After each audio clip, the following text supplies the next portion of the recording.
What's up, y'all? Welcome back. What's up, baby? Hey. Hey. Hey. The chapter on heart, Gary goes in. He goes in, and we'll go right to the part that you just mentioned. Yeah. The remedy for an absence is a presence. Evil is an absence, and therefore it cannot be healed with an absence.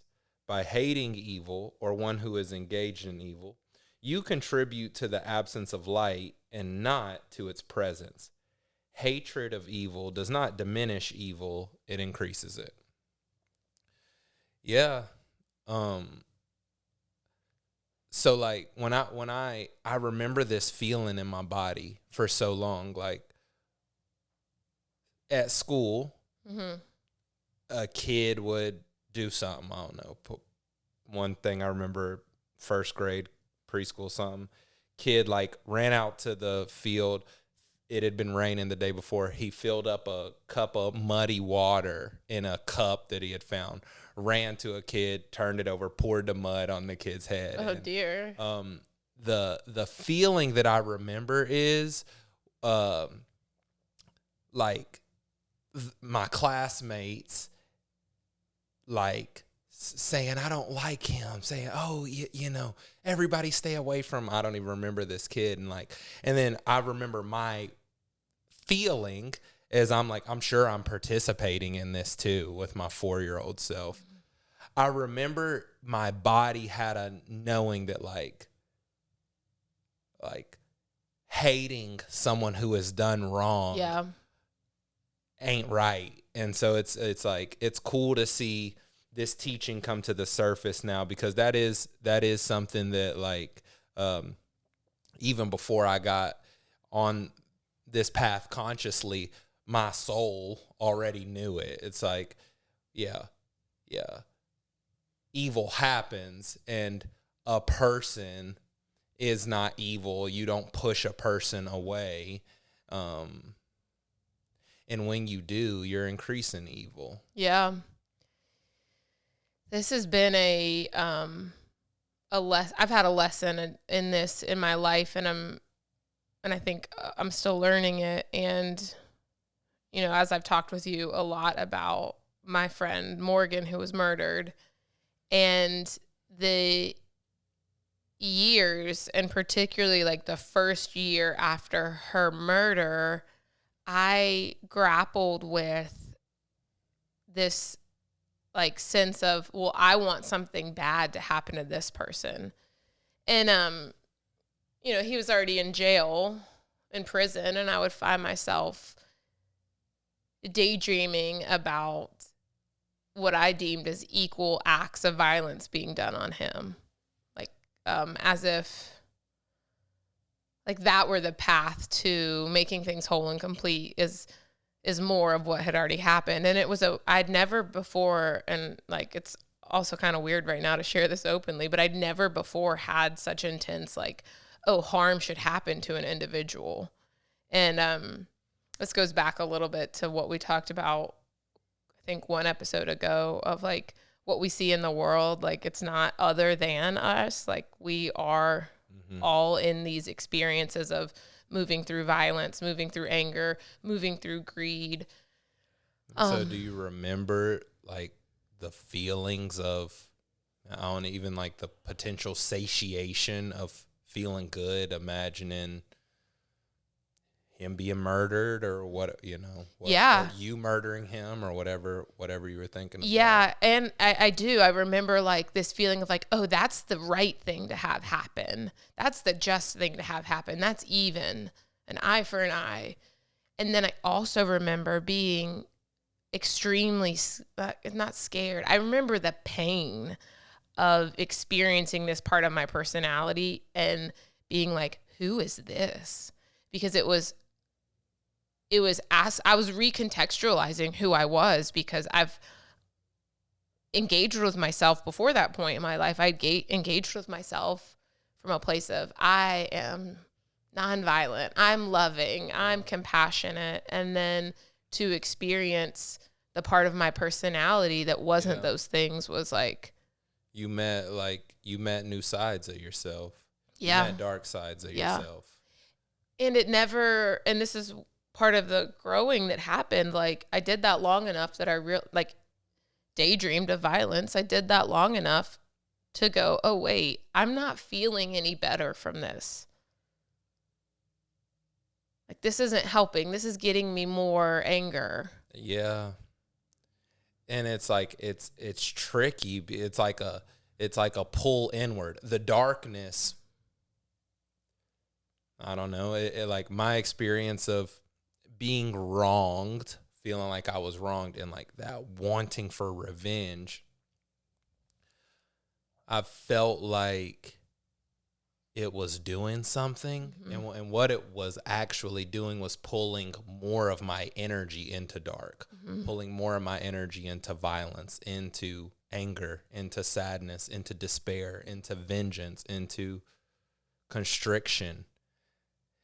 Yet I feel like it was a trick, because it's like the more I go to it, the more I put my attention there, the more of my energy flowed into it. Yeah, and I think for me, like, anger can have an addictive quality to it, because it is energizing in a way. Like, there's a oh, I'm doing something. Yeah. I totally feel that. And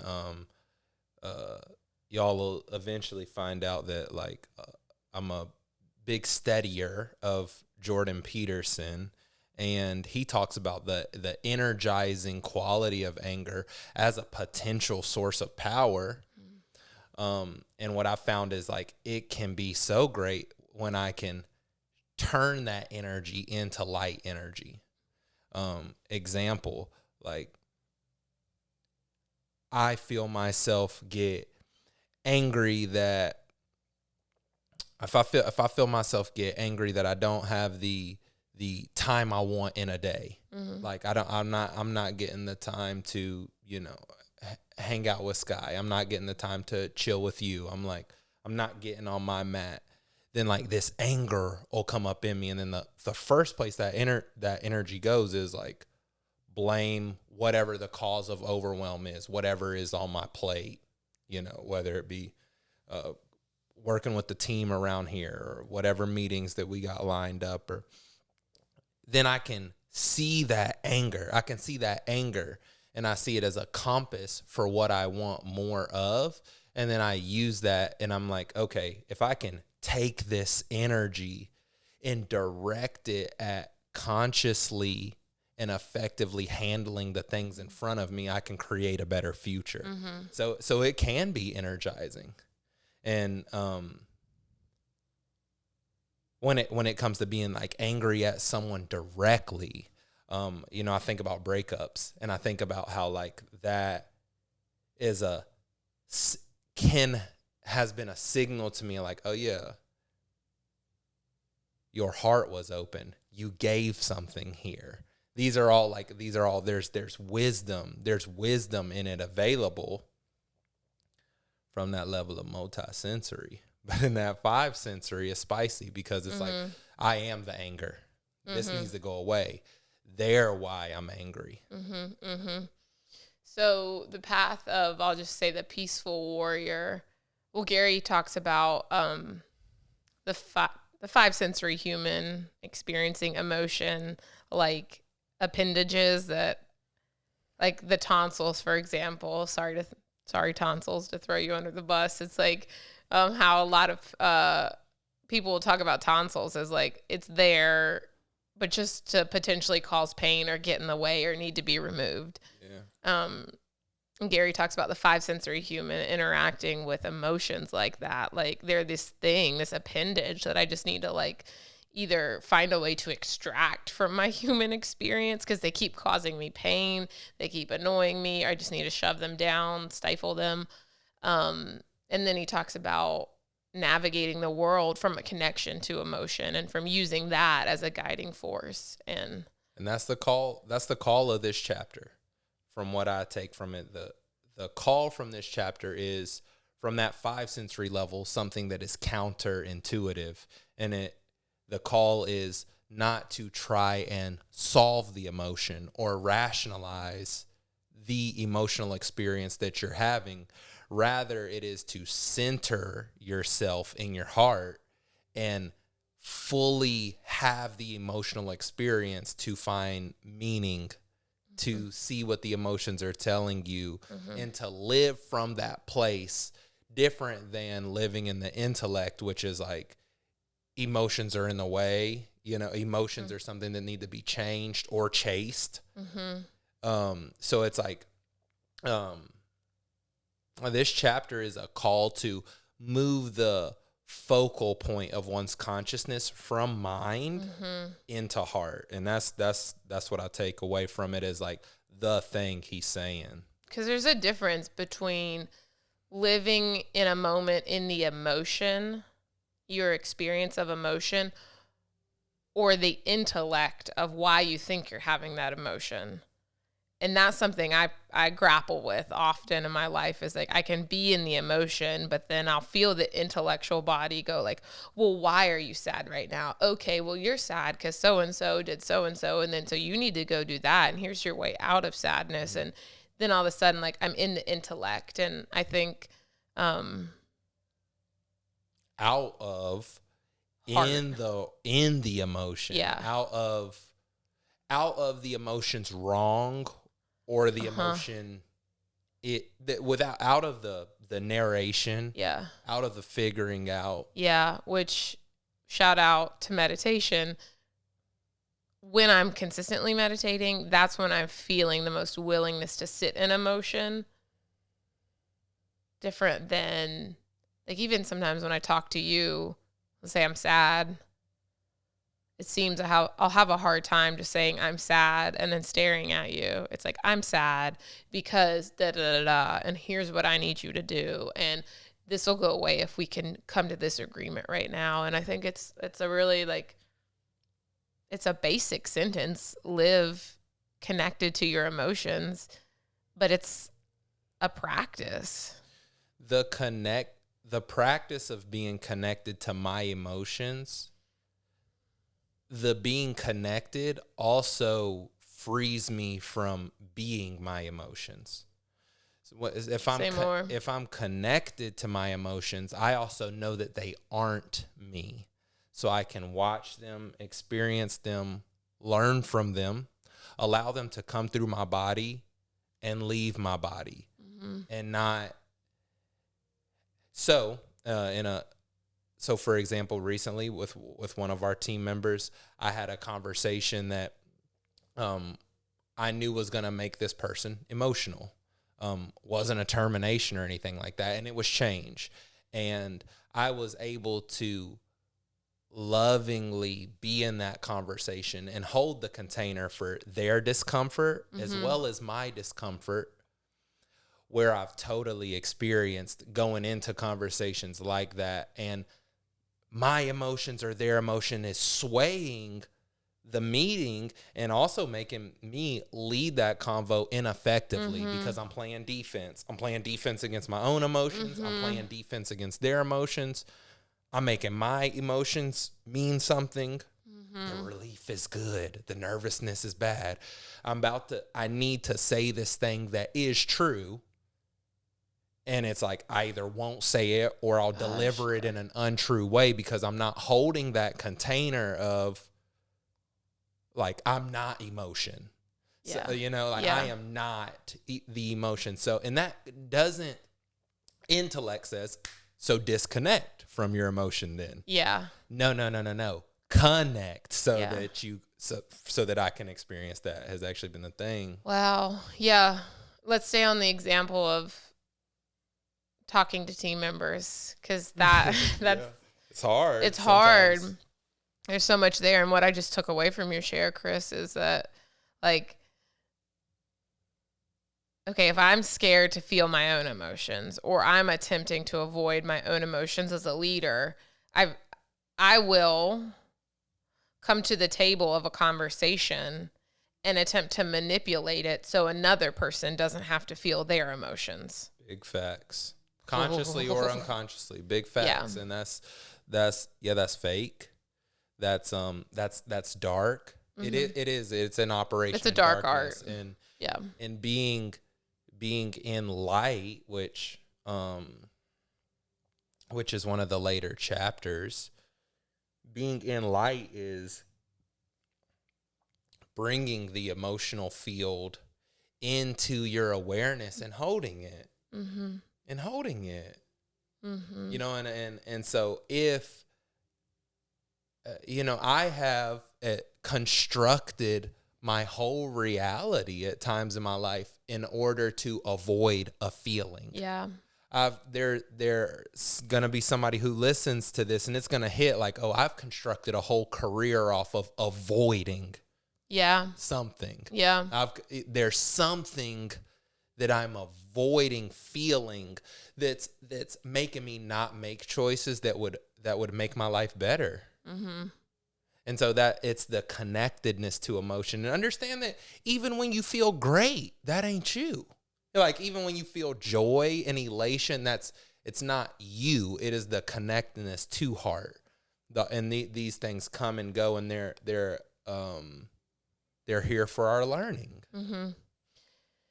All right, so let's go to the peaceful warrior, the person who experiences or can see, like Gary never asked, and this, I appreciate he pointed this out in the chapter. He's like, we're not here to turn a blind eye to suffering or injustice or the pain that other people are in, but we're here to approach it with what's the word I want to use? Like the perpetrator with heart, with compassion. Yep.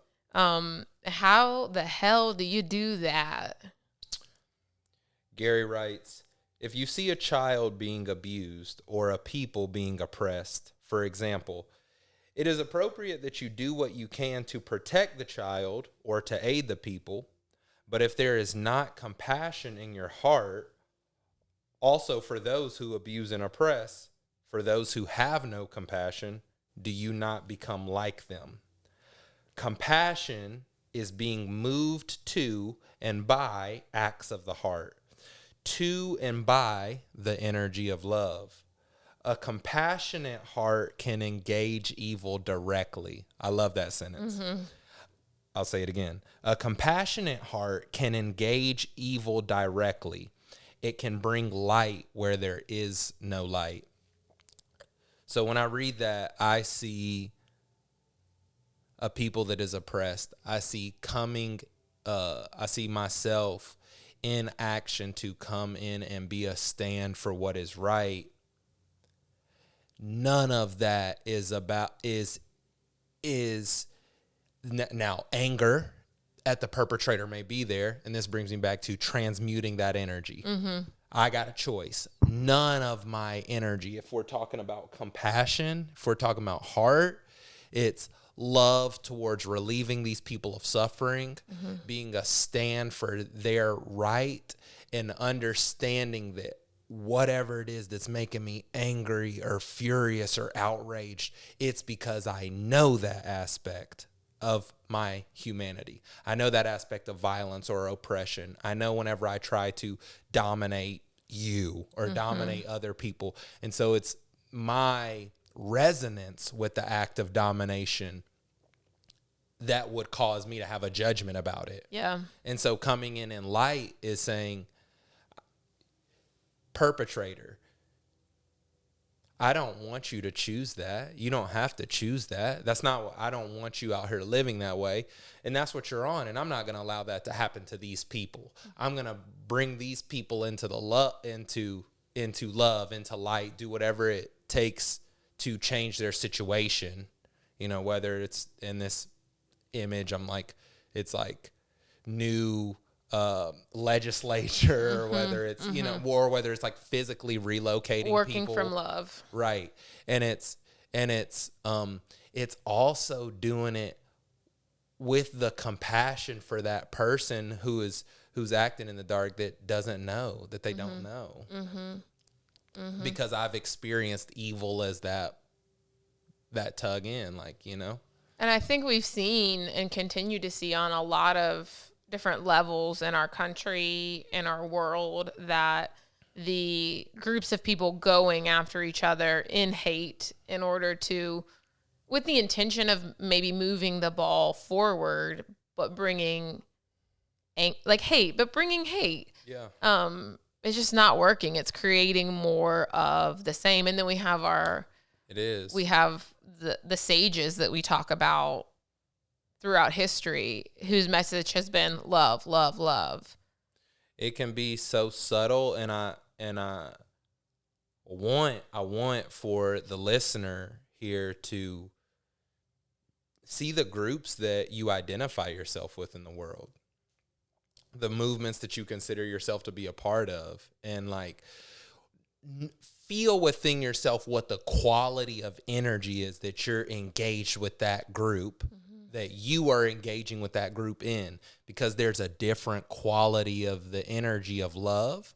Like the energy of love is a for something. And the energy of evil or of hate is a pushing of something away, a making of something wrong, a making another people or a group of people or whatever wrong, so that the group that is saying you're wrong gets to be right. And so it's an invitation to you hearing this to explore, is love and compassion present, or is it darkness? And that is not to say that there cannot be a group of people who look and say, hey, this is wrong. Yeah. But it's not to say that does not happen and should not happen. Yeah. However, when that group of 10 or 100 million people see that something is wrong, do you move with an energy of spending time talking about how bad the bad people are, or do you spend time bringing light to whatever the issue is? Yeah. Which goes back to revering life. If I love the child, I really revere, not just like respect, but revere the life of a child in danger. Well, then I also revering life is also revering the life of the perpetrator. And that's a tall order. Yeah. And I'm up for it. Yeah. And you're up for it too if you're watching this or listening to this, because like, hey, you stumbled upon this content. And it's a high call. It's the call of the leader, and it's the call to live in that heart space. And here's a thing on this heart topic, is that I feel like the intellect is an easier reality to live in the moments of extreme emotional discomfort. Yeah. And I have experienced going into intellect, going into the mind as a safer and easier place to be, because it's a high call to sit in extremely negative emotion and understand that I am participating in lying to myself if I blame somebody. Yeah. That's hard. Yeah. That's hard. Whether it be like I'm panicking, whether it's like physical pain, and then there's like panic and go to blame, or there's like anger and rage and like, this person is wrong. They are, for where I'm at right now, that's hard. It's, from what you're saying, it sounds very much like the reason you told me of why you like sitting in ice baths. What did you said? Why do I like sitting? You in said ice something about like just all the emotion that comes up, and then the brain's attempts to okay, you got to get out of this, and here's why, and here's how, and just like staying in the intense sensation physically and emotionally, and like not acting on what the brain is declaring absolutely has to happen. Get out. Wow. Was that a thank you? Yeah, thank you. You're welcome. Thanks for lobbing me up right there. The ice bath, when I'm in an ice bath and it's 33 degrees and I'm super duper cold, the most convincing parts of myself will tell me in the best ways of why I have to get out. Mm-hmm. And the value I get from the ice bath is seeing that happen. Mm-hmm. And I'm like, no. Yeah. And it's like the enlightening part of that is like, oh, these are voices that I listen to so often. Like so often these are guiding like the decisions I make at the grocery store, the decisions I make at work, the decisions I make in my relationship, what's got me like looking at my phone or doing all this and that, like or the voice that tells me to pull out my phone and do this and do that. And it's like those same voices are at work when I'm in that ice bath. And I'm just like, no. And the thing is like, bro, you got choice. Free will. You got choice. I think of that voice, the convincer, like I think of it as the snake in the Garden of Eden. I'm laughing because like my last ice bath, I think I'm remembering the combo. I remember telling you like the convincer was like, yo, your heart's not right today. Like you drank a coffee earlier. Like your heart's going to stop. Mm-hmm. You need to get out. And I'm like, you're fine. Yeah. Sorry to cut you off. No, that's great. Yeah. I mean, to me, the voice that convinces me to move away from my emotions, it's like, it's the reason of external power. It's like, well, if you follow your emotion, you're going to lose power. You're going to miss out on something. You're not going to, it's external power. And, one of the most powerful things you did this, last summer, Cashew baby. Cashew, come on, man. Cashew trying to get some love from Key. Come on. That's good. You just stare at Chris. All right. Last summer, we were here in the middle of the day and we had a rumble. I was in a low vibration over something, and you went out on the patio, went behind the fence, and cried.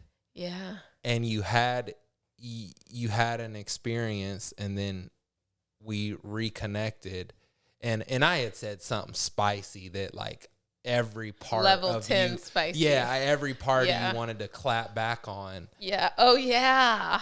Yet you took it. You took it as in like you had your experience without adding to the good on me.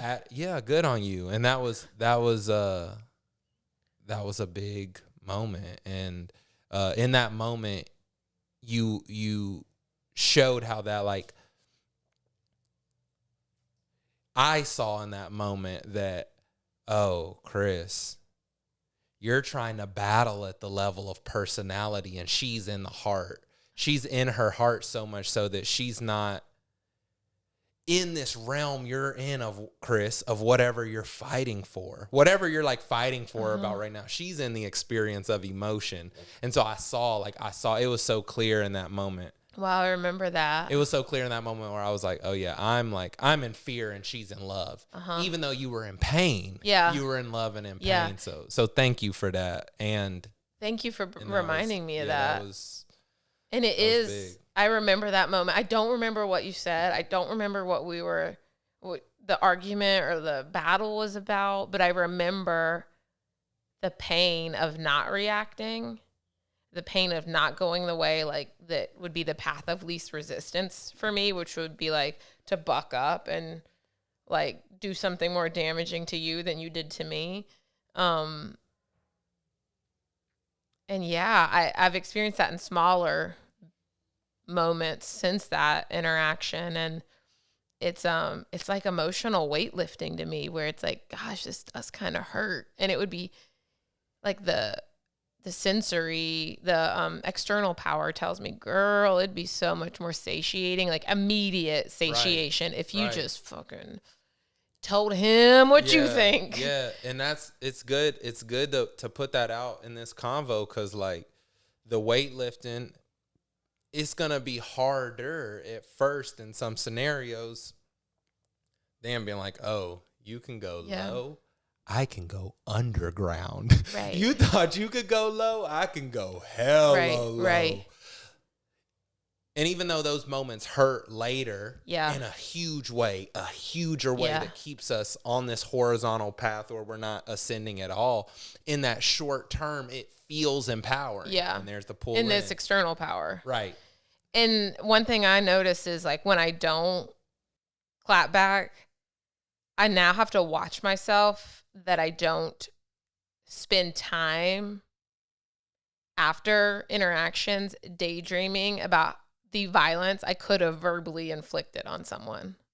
And that's something that comes up with like, anytime I feel I'm wronged and chose the path of non-reaction or chose the path of love, like I know the roots aren't all the way pulled out because I'll catch myself being like, I should have said this and they would have been like this. I got it. It's like we gotta watch out, y'all, for the intellect hijacking your movement into heart. The intellect coming on and like making you superior. You know, and now I think to the ice bath, right? Like I'm still in a game. I'm still in the game when I'm taking another voice to tell those voices that are telling me to get out, convincer included. I'm still in a game when I'm using another voice to like get those voices to stop. Yeah. Like, no, I'm just going to will it out. I'm stronger than this. I'm better than this. The thing is like, no voices. Yeah. Like, it's like, I'm not even going to use another better, stronger voice. I'm not even going to use the superior voice or the spiritual voice or the I've been reading Seed of the Soul voice. You know, it's like, no, I'm here. I'm in my heart. What a wild human experience that our intellect can take on all these different platforms and justifications, and then we can put them to battle against each other in our own intellect and like wear ourselves out, all to not go to the feeling, because that's scary water. Yeah. And until it's not scary water. Yeah. Going to the feeling is really worth it, though. I love you. I love you. Bye, y'all. All right, we're out. That's what we got. Mwah.